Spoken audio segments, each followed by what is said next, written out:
pong nangyari. Walang Diyos na sumagot sa pamagitan ng apoy. Then it came yung turn po ni Elijah.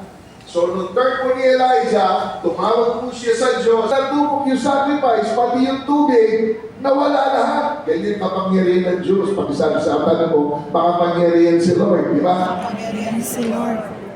So, pagkatapos po dito, siyempre, masaya siya. Nagpunta po siya ng McDo.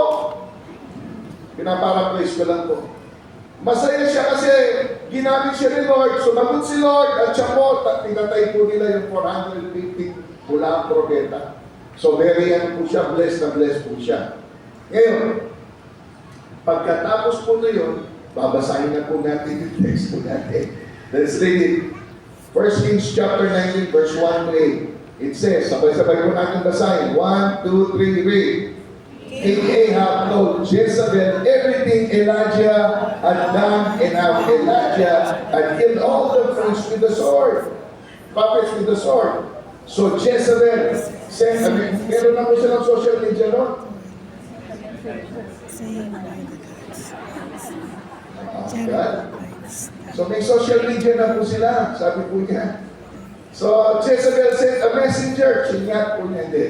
Nagpadala po siya ng messenger to Elijah saying, may the gods, come on, punish me. In Judah, Elijah left his servant there. Then Elijah walked for a whole day into the desert. He sat down under a bush and asked to die.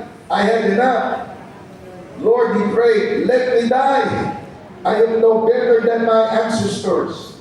Then he lied down under the tree and slept. And suddenly an angel came to him and touched him. Get up and eat. The angel said, Elijah saw near his head a loaf of bread over coals and a jar of water. So he ate and drank. Pakinakas po natin. Then he went back to sleep. Later the Lord's angel came to him a second time. The angel touched him and said, come on.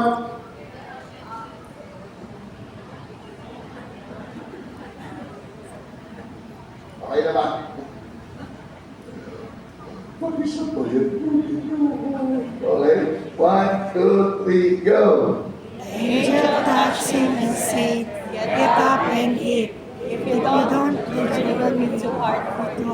So Elijah got up and ate and drank. The food made him strong enough to walk for 40 days from Mount Sinai to the mountain of God. Din of God. Pero parang pagkain na kapag kinain mo, kaya naman papalitan ng Diyos yung mga suffering ninyo ng kagalakan.